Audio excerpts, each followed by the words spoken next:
Hello everyone and welcome to the first video of 2023. About 2 months ago I purchased a device that I was eager to get my hands on ever since it was first announced. This was of course the Valve Steam Deck, and the specific model we will be looking at today is the 64GB version. We will tackle what this peculiar handheld has to offer and who it might be for.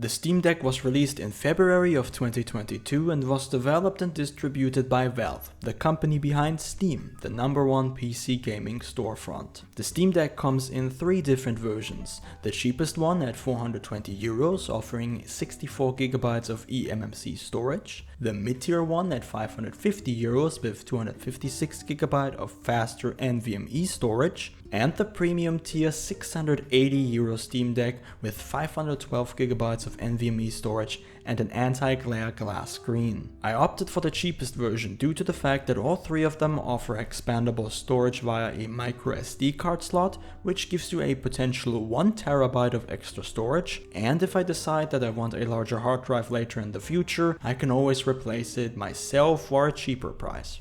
The Steam Deck ships inside of a high quality hard case and comes with a branded Type-C USB charger. The packaging is very minimalistic and I applaud Valve for not bloating it like many other expensive consumer tech products. The first thought that came to my mind when I held the Steam Deck was, this thing is really light. And that's because the Steam Deck weighs only 670 grams despite being 29.8 centimeters wide. For reference, the Switch OLED model is 421 grams and 24.2 centimeters wide, with the Joy-Cons attached, which is not that big of a difference unless you directly compare the two.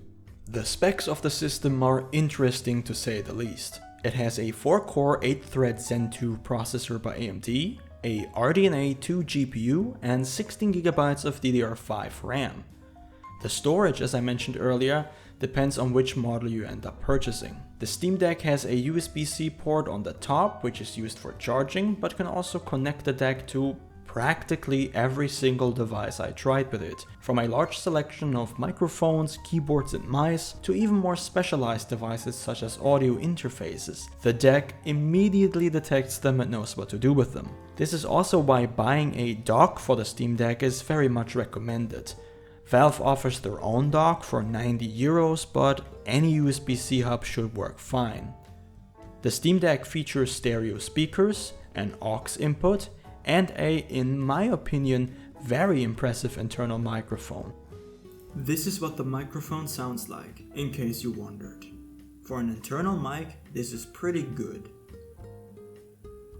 The screen is 7 inches in diameter with a 1280 by 800 pixel resolution, which means it has a 16:10 aspect ratio, which is a little higher than the normal 16:9 aspect ratio that you see on most modern devices like TVs and monitors. Because of this, some games that only support the 16:9 aspect ratio will appear on the deck with black bezels on the top and bottom. The screen is also not very bright, with 400 nits being enough for indoor use, but outdoors it's simply not sufficient.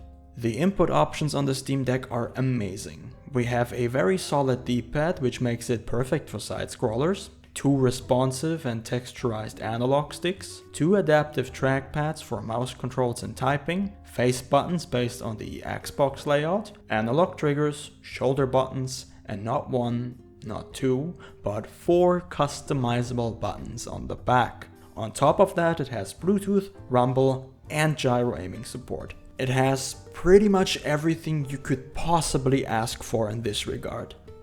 The most unique aspect that makes a Steam Deck and not just a handheld game console like the Nintendo Switch or the PlayStation Vita is its operating system. The Steam Deck runs on SteamOS 3, which is based on Arch Linux, making the device a fully fledged Linux PC. As such, you can not only play games from your Steam library, but also install a large selection of software that would normally be compatible with Arch Linux. This includes most things that you will find on a Windows PC, from LibreOffice, Firefox, Discord, OBS, and so on, making the Steam Deck a legitimate laptop alternative. The operating system is split into two parts. The handheld optimized gaming mode with an interface that is comparable to the Steam Big Picture mode, and a desktop mode which is mainly meant for using the deck while it's docked. In my experience, games will run better in gaming mode, but you are locked at the native 800p resolution, while in desktop mode you can increase the resolution to match your TV or monitor, but of course this is more demanding for the system. Playing games on the Steam Deck is a really pleasant experience. Most indie games or older titles that are less demanding run without compromise on the deck, sometimes even at 1080p, but if you want to play the latest AAA games, you will have to dial down the graphics settings dramatically and make do with 30 FPS in many cases, which for a handheld is more than sufficient in my opinion. With the dedicated Steam and settings buttons, you can access everything you need while you're in a game. You can throttle the device to save battery life, lock the frame rate, and even change the refresh rate. You can adjust all of these settings for each game individually, so depending on what you play, you can set things up just the way you need to once. The Steam Deck even offers Fsr Upscaling, which allows you to lower the resolution, saving the battery life and improving performance in the process, while still maintaining a somewhat sharp image, which is a tool that you will most certainly use a lot when outputting the deck to a larger screen.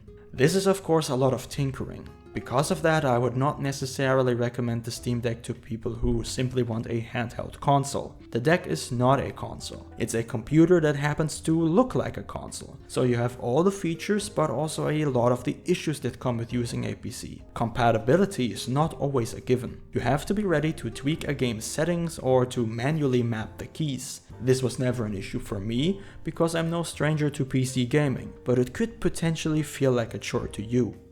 Because of these compatibility issues, Valve put a system in place that lets you see which games will run as intended right from the get-go and which ones may cause some issues. Everything that is considered deck verified shouldn't give you any trouble. Strangely enough, I found myself using the deck on a desktop setup more often than I like to admit. While it is a very capable handheld, it is also extraordinarily good at being a PC. In fact, a large portion of this very video was made on the Steam Deck. I wrote the script in LibreOffice, recorded the audio in Audacity. It all works rather smoothly. There will be a follow-up video to this where I will focus on the Steam Deck as a work device, but for now let me summarize by saying it can totally replace a laptop under the right conditions. Emulation is another topic that I want to address. The Steam Deck might be one of the best handheld emulators on the market right now. It's powerful enough to run everything up to PlayStation 2 games smoothly, and the selection of emulators available for the operating system is vast, with the added benefit of having all of these amazing input options.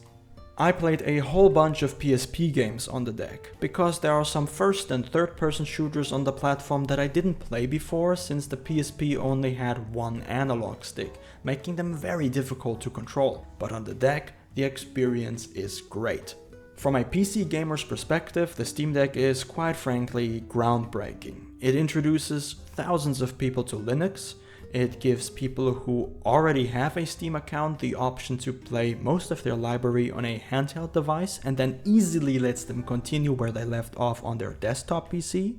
Its implementation of a desktop and a gaming mode for maximum versatility is beautifully implemented and easy to use, and overall I really love the Steam Deck. However, I need to address a few more things to make sure you get the full picture.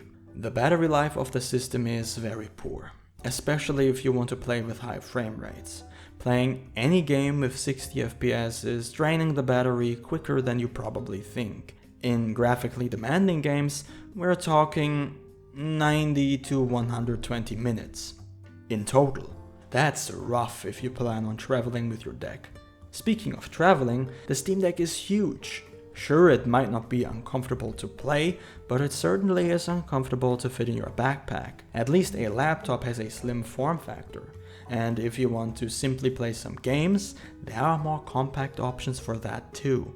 The screen is also below average. It's rather dark and the colors are a bit washed out. It also has huge bezels, which are not very nice to look at.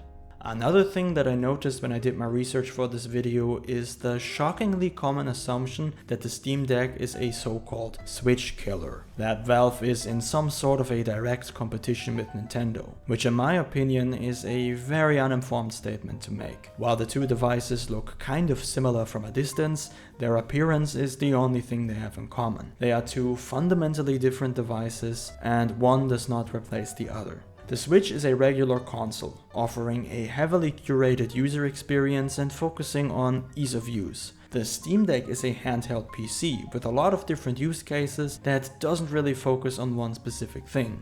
There's also a lot less hand-holding from the operating system. Basically what I'm telling you is, if you don't want a PC at all, you might not enjoy the Steam Deck, even if it looks like a beefy Switch.